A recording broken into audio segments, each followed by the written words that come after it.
Viewers, চ্যানেলের নতুন একটি ভিডিওতে আপনাদের অভিনন্দন। আজকে আমরা যে সকল বিষয় নিয়ে কথা বলবো তার মধ্যে প্রথমটি হলো ১৯তম শিক্ষক নিবন্ধনের সার্কুলার কবে প্রকাশিত হতে যাচ্ছে, কি জানা গেল এনটিআরসিএ থেকে। সম্প্রতি ডেইলি ক্যাম্পাসকে দেওয়া একটি সাক্ষাৎকারে সচিব বলেছেন, এনটিআরসিএ এর ১৯তম শিক্ষক নিবন্ধনের সার্কুলার খুব শীঘ্রই প্রকাশ করা হবে। সম্ভাব্য তারিখ কবে হতে পারে প্রকাশ, সে বিষয়ে জানতে চাওয়া হলে এনটিআরসিএ সচিব বলেছেন, যদি সবকিছু ঠিকঠাক থাকে তবে এই বিশাল শিক্ষক ঘাটতি পূরণের লক্ষ্যে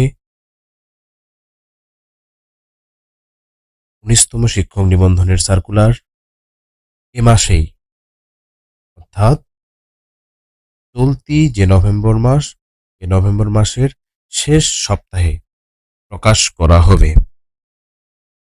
যদি কোনো কারণে নভেম্বর মাসের শেষ সপ্তাহে এই সার্কুলারটি প্রকাশ করা সম্ভব না হয়, তবে সেটি ডিসেম্বর মাসের প্রথম সপ্তাহের মধ্যে প্রকাশ করা হবে। অর্থাৎ এনটিআরসিএ এর ১৯তম শিক্ষক নিবন্ধনের সার্কুলার এবছরের নভেম্বর মাসের, অর্থাৎ চলতি মাসের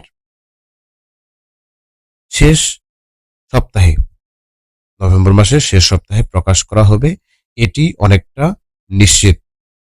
যদি এখন অন্য কোনো পারিপার্শ্বিক সমস্যা না থাকে, তবে এটি খুব শীঘ্রই এর কাজ নিয়ে অগ্রসর অনেকটা হয়েছে। সবকিছু ঠিকঠাক থাকলে নভেম্বর মাসের শেষ সপ্তাহে আপনারা ১৯তম শিক্ষক নিবন্ধন সার্কুলার পেয়ে যাবেন। আপনারা হয়তোবা জানেন, বর্তমানে শিক্ষক নিবন্ধন এ যে শিক্ষকদের সুপারিশ করা হয়, সেই শিক্ষকের সুপারিশের যে শূন্যপদ, শূন্যপদ প্রায় ১ লাখেরও বেশি। এই বিশাল সংখ্যক শূন্যপদ পূরণের লক্ষ্যে ১৯তম শিক্ষক নিবন্ধন সার্কুলার নিয়ে খুব শীঘ্রই এনটিআরসি একটি বিজ্ঞপ্তি প্রকাশ করবে। এই বিজ্ঞপ্তিতে আবেদনের যোগ্যতা স্কুল, স্কুল 2 এবং কলেজ এই ক্ষেত্রে ভিন্ন রকম। যদি আপনি ইন্টার পাশের হয়ে থাকেন, তবে কতিপয় কিছু বিষয়ে আপনি স্কুল 2তে অ্যাপ্লাই করতে পারবেন। কিন্তু যদি আপনি অনার্স, মাস্টার্স কমপ্লিট করে থাকেন, তবে অর্থাৎ আপনি যদি ন্যূনতম অনার্স কমপ্লিট করে থাকেন, তাহলে আপনি এখানকার আপনার বিষয়ের যে পোস্ট আছে, সেই পোস্টে অবশ্যই অ্যাপ্লাই করতে পারবেন। স্কুল সেকশনে এবং কলেজ সেকশনে আপনার সাবজেক্ট যদি বাংলা বা ইংরেজি হয়ে থাকে, তাহলে বাংলা বা ইংরেজি স্কুল সেকশনের জন্য সহকারী শিক্ষক এবং কলেজ সেকশনের জন্য আপনি প্রভাষক পদে অ্যাপ্লাই করতে পারবেন। অ্যাপ্লাই করার জন্য আপনাকে যে সকল তথ্য প্রদান করতে হবে, তা হলো, আপনি অ্যাপ্লাই করার জন্য ডেসক্রিপশনে দেওয়া লিঙ্কে প্রথমে যাবেন। যাওয়ার পরে আপনি ১৯তম এর যে অ্যাপ্লিকেশন, সেই অ্যাপ্লিকেশনে ক্লিক করার পরে আপনাকে প্রথমেই যেটি বলা হবে সেটি হলো, আপনি কিসে অ্যাপ্লাই করতে চাচ্ছেন। অনেক ক্ষেত্রে এই অংশে অনেকেই একটি মেজর ভুল করে।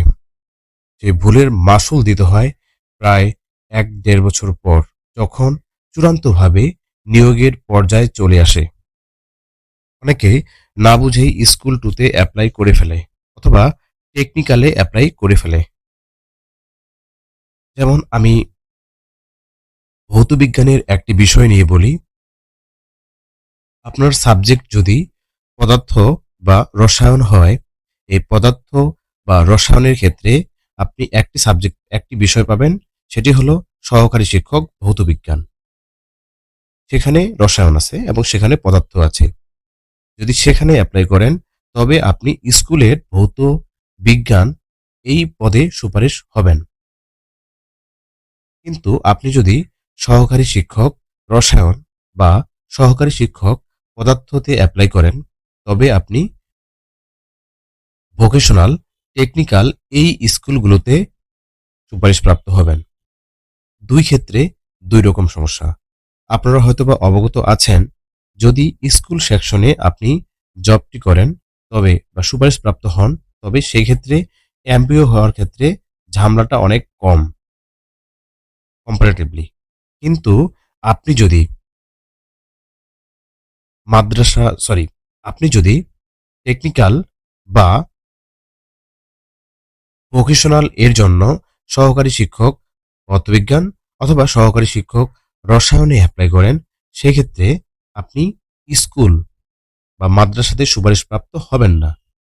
আপনি সুপারিশপ্রাপ্ত হবেন ভোকেশনাল এই স্কুল আছে সেখানে। ভোকেশনাল বা টেকনিক্যাল স্কুল কলেজগুলোতে যখন আপনি সুপারিশপ্রাপ্ত হবেন, তখন আপনার বেতন প্রক্রিয়া কার্যক্রম অর্থাৎ এমপিও হওয়ার ক্ষেত্রে আপনাকে অনেক দিন পর্যন্ত অপেক্ষা করতে হবে এবং এই এমপিও হওয়ার আগে অ্যাপ্লাই করার ক্ষেত্রেও আপনাকে অনেক জটিলতা মেনে নিয়ে অ্যাপ্লাই করতে হবে। এ কারণে আপনারা এই বিষয়টি নিশ্চিত হয়ে তারপরে অ্যাপ্লাই করবেন। এরপরে স্কুল ট্যুর ক্ষেত্রেও আপনি এই একই বিষয়ে ভাববেন। বাংলা ভাষা শিক্ষা, এটি মূলত স্কুল 2 এর 6 টু 8 পর্যন্ত। কিন্তু 6 টু 12 10 পর্যন্ত যদি হয়, সেক্ষেত্রে আপনাকে বাংলা, ইংরেজি সহকারী শিক্ষকের পৃথক করে অ্যাপ্লাই করতে হবে। এ কারণে অ্যাপ্লাই করার ক্ষেত্রে এই বিষয়গুলো মাথায় রাখবেন। স্কুল এবং স্কুল 2 এর পরীক্ষা একই সময়ে অনুষ্ঠিত হয়। আগে স্কুল এর সাথে প্রদর্শক পদের পরীক্ষা একসাথে অনুষ্ঠিত হতো, কিন্তু 18তম শিক্ষক নিবন্ধন থেকে এই পদ্ধতিটি পরিবর্তন করা হয়েছে। পরিবর্তন করার কারণে 18তম শিক্ষক নিবন্ধন থেকে আপনারা যারা পরীক্ষা দিয়েছেন বা 19তম শিক্ষক নিবন্ধনে আপনারা অ্যাপ্লাই করবেন, সেক্ষেত্রে প্রদর্শক পোস্টটাকে কলেজের সাথে নিয়ে যাওয়া হয়েছে। অর্থাৎ কলেজের প্রভাষক এবং প্রদর্শক এই দুইটা পোস্টের পরীক্ষা এক সময়ে অনুষ্ঠিত হবে। অর্থাৎ আপনি যদি দুইটাতে অ্যাপ্লাই করেন, তবে যে কোনো একটাতে পরীক্ষা দিতে পারবেন। স্কুলের ক্ষেত্রে একই রকম। আপনি স্কুল এবং স্কুল 2 এর মধ্যে যে কোনো একটাতে পরীক্ষা দিতে পারবেন। আপনি অ্যাপ্লাই দুই জায়গায় করতে পারবেন, কিন্তু পরীক্ষা দেওয়ার ক্ষেত্রে আপনি শুধুমাত্র স্কুল 2 অথবা স্কুল এই দুইটার মধ্যে যে কোনো একটাতে পরীক্ষা দিতে পারবেন। এরপরে আসি, আপনার অ্যাপ্লাই করার ক্ষেত্রে আপনাকে কি কি তথ্য সরবরাহ করতে হবে। আপনাকে প্রথমে দিতে হবে আপনার নাম ইংরেজিতে। এটি অবশ্যই আপনার সার্টিফিকেট অনুসারে দেবেন, কারণ এখানে যদি ন্যূনতম কোনো ভুল করেন, তবে আপনি ভাইবা বোর্ডে যাওয়ার পরে চূড়ান্তভাবে আপনার রেজাল্টে নাও আসতে পারে। এ কারণে এই স্টেপগুলো অনেকটা জরুরি। এরপরে আপনার নিজের নাম, পিতার নাম, মাতার নাম অবশ্যই আপনি সার্টিফিকেট অনুসারে সেটি দিবেন। ভোটার আইডি নাম্বার, আপনার জাতীয়তা, আপনার স্থায়ী ঠিকানা, আপনার বর্তমান ঠিকানা, এই বিষয়গুলো উল্লেখ করতে হবে। উল্লেখ করার পরে আপনি যখন পরের স্টেপে যাবেন, তখন আপনাকে আপনার শিক্ষাগত যোগ্যতার সকল তথ্য সরবরাহ করতে হবে। অর্থাৎ আপনার এসএসসি এর রোল নাম্বার, এসএসসি এর কোন বিভাগে ছিলেন এবং এসএসসিতে কত মার্ক পেয়েছিলেন, অর্থাৎ জিপিএ, এখানে জিপিএ উল্লেখ করতে হবে, মার্কস নয়। জিপিএ এবং আউট অফ কত ছিল, যেহেতু এসএসসিতে 5 এর মধ্যে গ্রেডিং করা হয়, অর্থাৎ 5 এর মধ্যে আপনি কত পেন পেয়েছিলেন সেটি উল্লেখ করতে হবে এবং পাসিং ইয়ার উল্লেখ করতে হবে, তার সাথে বোর্ড উল্লেখ করতে হবে। ঠিক একইভাবে ইন্টারের ক্ষেত্রে অর্থাৎ এসএসসির ক্ষেত্রেও আপনাকে বোর্ড সিলেক্ট করতে হবে, পাসিং ইয়ার সিলেক্ট করতে হবে, আপনার জিপিএ সিলেক্ট করতে হবে এবং আপনার রোল নাম্বার সিলেক্ট করতে হবে। এভাবে এসএসসি এইচএসসি তথ্য দেওয়ার পরে আপনাকে অনার্সে তথ্য দেওয়ার ক্ষেত্রে আপনাকে আপনার বিশ্ববিদ্যালয় চুজ করতে হবে। আপনি যে কোনো বিশ্ববিদ্যালয়ের হলে সেই বিশ্ববিদ্যালয়ের নামটি লিখতে হবে আপনি জাতীয় বিশ্ববিদ্যালয় হলে ন্যাশনাল ইউনিভার্সিটিটা সিলেক্ট করতে হবে। যদি দেখেন আপনার বিশ্ববিদ্যালয়ের নাম সেখানে লিস্টেড নাই, তবে সেক্ষেত্রে আদার্স সিলেক্ট করে আপনাকে আপনার বিশ্ববিদ্যালয়ের নামটি উল্লেখ করতে হবে। এরপরে আপনি আপনার ডিপার্টমেন্ট সিলেক্ট করবেন এবং সেখানে আপনি 4 এর মধ্যে, কারণ অনার্সে 4 এর মধ্যে জিপিএটা কাউন্ট করা হয়, সিজিপিএটা কাউন্ট করা হয়। এক্ষেত্রে আপনি 4 এর মধ্যে কত পেয়েছেন সেটি উল্লেখ করতে হবে এবং আপনার পাসিং ইয়ার উল্লেখ করতে হবে।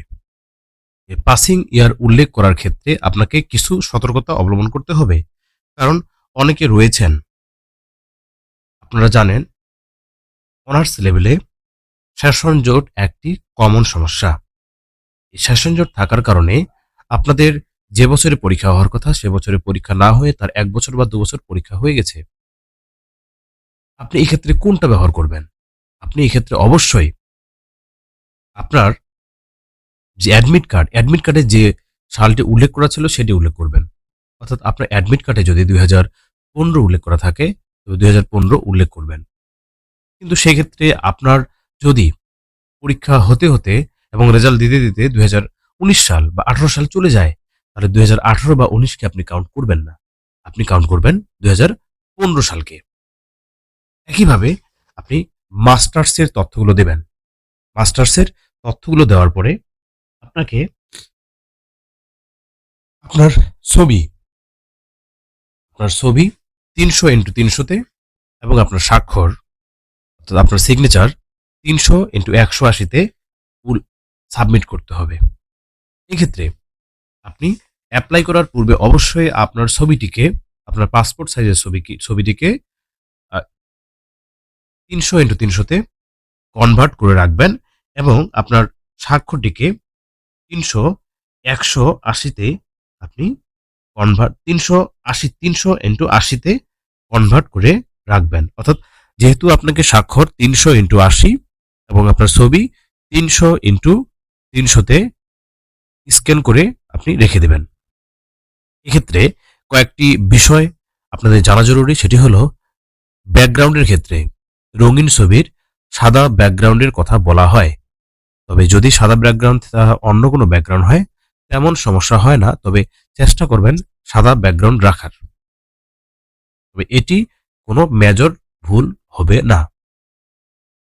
আমি যে বিষয়গুলো বললাম এই বিষয়গুলো যদি মাথায় না রাখেন তবে আপনি চূড়ান্তভাবে যখন প্রিলিমিনারি, রিটেন এবং ভাইভাতে যাবেন, ভাইভাতে যাওয়ার পরেও আপনি চূড়ান্তভাবে উত্তীর্ণ হবেন না, কারণ আপনার এখানে অসঙ্গতি হয়ে গেছে।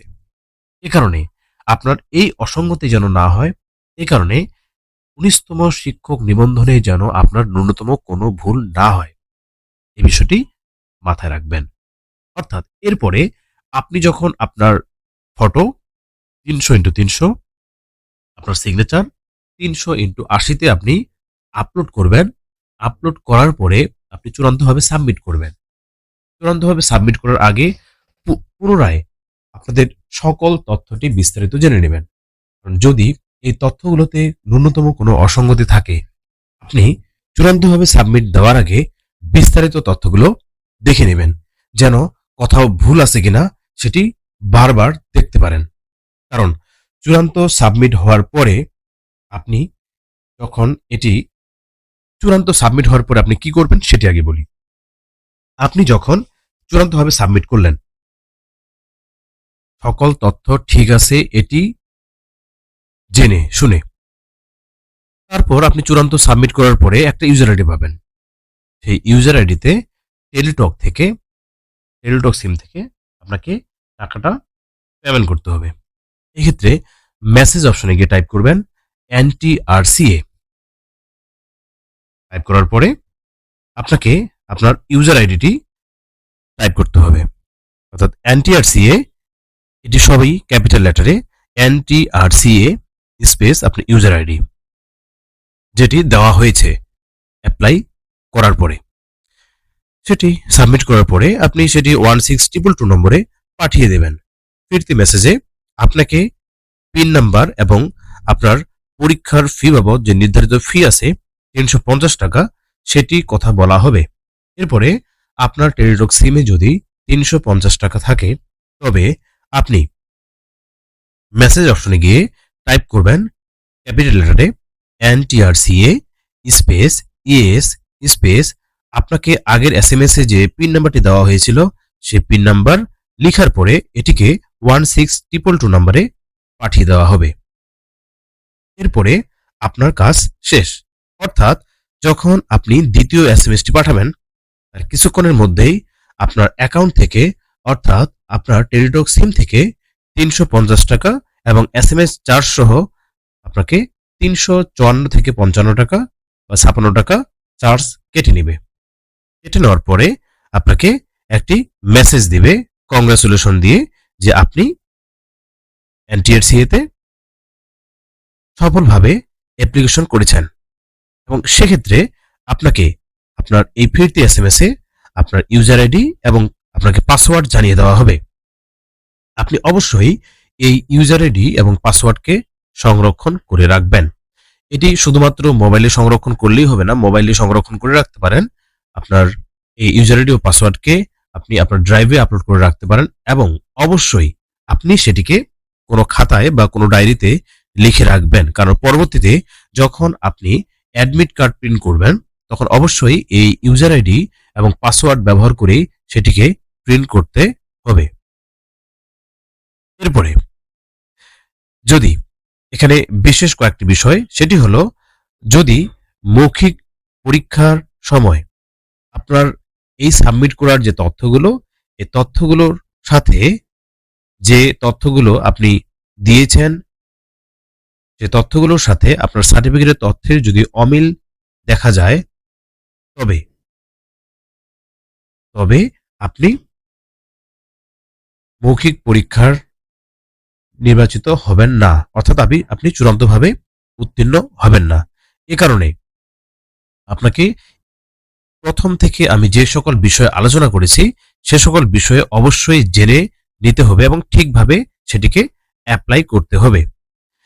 এরপরে আপনি যখন চূড়ান্তভাবে সাবমিট করবেন, সাবমিট করার পরে সেই অ্যাপ্লিকেন্ট কপিটি ডাউনলোড করে প্রিন্ট করে রাখলেও রাখতে পারেন, তবে অবশ্যই সেই অ্যাপ্লিকেন্ট কপিটি আপনি ডাউনলোড করে রাখবেন এবং সাথে সাথে সেটিকে প্রিন্ট করে রাখবেন, যেন ভবিষ্যতে যে কোনো সমস্যা হলে সেই প্রিন্ট অ্যাপ্লিকেন্ট কপিটি আপনাকে সহায়তা করতে পারে। আর ইউজার আইডি পাসওয়ার্ডের ক্ষেত্রে যে কথাটি বললাম, ইউজার আইডি এবং পাসওয়ার্ডকে আপনাকে অবশ্যই সংরক্ষণ করতে হবে। যদিও এনটিআরসিএ যে ওয়েবসাইট আছে, এনটিআরসিএ টেলিটকের যে ওয়েবসাইট আছে, সেখান থেকে আপনারা আপনার ইউজার আইডি এবং পাসওয়ার্ডকে রিকভার করতে পারবেন, কিন্তু তারপরও আপনাকে অবশ্যই ইউজার আইডি এবং পাসওয়ার্ডকে সংরক্ষণ করে রাখতে হবে। এই ছিল এনটিআরসিএ এর মাধ্যমে বিজ্ঞপ্তি প্রকাশ হওয়ার পরে আপনার কি কি করণীয়। এ সকল বিষয় মাথায় রেখে আপনাকে অ্যাপ্লিকেশনটি করতে হবে। অ্যাপ্লিকেশন করার পরে আপনাকে যে প্রিলিমিনারি পরীক্ষায় ডেট দেওয়া হবে সেই ডেটের মধ্যে সেই ডেটে এটি সাধারণত শুক্রবার শনিবার অথবা একদিনেই সকাল বিকাল অনুষ্ঠিত হয়। এক্ষেত্রে আপনার বাংলা বিষয়ে নম্বর থাকে 25 নম্বর, ইংরেজি বিষয়ে থাকে 25 নম্বর, সাধারণ গণিতে থাকে 25 নম্বর এবং বাংলাদেশ আন্তর্জাতিক কম্পিউটার এই সকল নিয়ে যে সাধারণ জ্ঞান সেখানে থাকে 25 নম্বর। এই বিষয়গুলো আপনি হয়তোবা জানেন, প্রিলিমিনারি পরীক্ষায় 40% মার্ক পেলে আপনি উত্তীর্ণ হবেন। এই 40% মার্ক ক্যারি করার জন্য আপনাকে কিভাবে প্রিপারেশন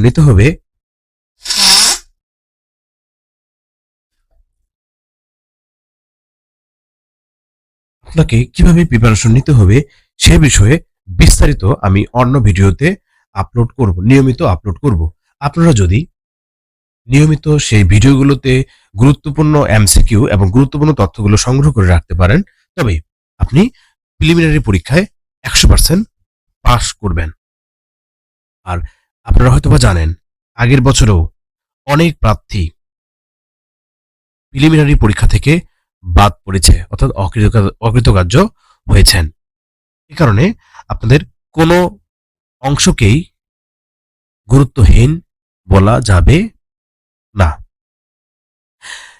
যেহেতু আপনাকে আপনার ভাইভার সময় মৌখিক পরীক্ষার প্রবেশপত্র, সকল শিক্ষাগত যোগ্যতার সনদপত্রের মূল কপি এবং ট্রান্সক্রিপ্ট, তার সাথে আপনার অ্যাপ্লিক্যান্ট কপির মাঝে মাঝে অ্যাপ্লিক্যান্ট কপির সাথে সাথে আপনার যে অ্যাডমিট কার্ড প্রিলিমিনারি হয়েছিল এবং অ্যাডমিট কার্ড রিটার্ন এবং অ্যাডমিট কার্ড ভাইবা, এই ৩টা অ্যাডমিট কার্ড আপনাকে সাথে রাখতে হয় এবং তার সাথে জাতীয় পরিচয়পত্রের মূল কপির সাথে রাখতে হয়। এ কারণে এই তথ্যগুলোতে অসঙ্গতি কখনোই কাম্য নয়। অর্থাৎ আপনারা কখনোই এই ভুলগুলো কখনোই করবেন না। যদি সবকিছু ঠিকঠাক থাকে তবে আপনি চূড়ান্তভাবে এনটিআরসিএ এর মাধ্যমে একটি সার্টিফিকেট পেয়ে যাবেন, যার মাধ্যমে আপনি গণবিজ্ঞপ্তিতে অ্যাপ্লাই করতে পারবেন। গণবিজ্ঞপ্তি কি এবং এ বিষয়ে বিস্তারিত আমার চ্যানেলে ভিডিও দেয়া আছে। গণবিজ্ঞপ্তি কি এ বিষয়ে বিস্তারিত আমার চ্যানেলে ভিডিও দেওয়া আছে, আপনারা চাইলে সেটি দেখে নিতে পারেন। আজকের ভিডিওটি আর লেন্দি করব না, আজকে ভিডিওটি এ পর্যন্ত। যারা শুরু থেকে শেষ পর্যন্ত আমার এই ভিডিওটি দেখেছেন এবং তথ্যগুলো শুনেছেন, তারা অবশ্যই উপকৃত হয়েছেন। যদি উপকৃত হয়ে থাকেন তবে অবশ্যই কমেন্টে আপনাদের মূল্যবান মতামতটি জানাবেন এবং যারা চ্যানেলে নতুন তারা অবশ্যই চ্যানেলটিকে সাবস্ক্রাইব করে বেল আইকনে ক্লিক করে পাশে থাকবেন। আপনাদেরকে পুরো ভিডিওটি দেখার জন্য অসংখ্য ধন্যবাদ। ভালো থাকবেন।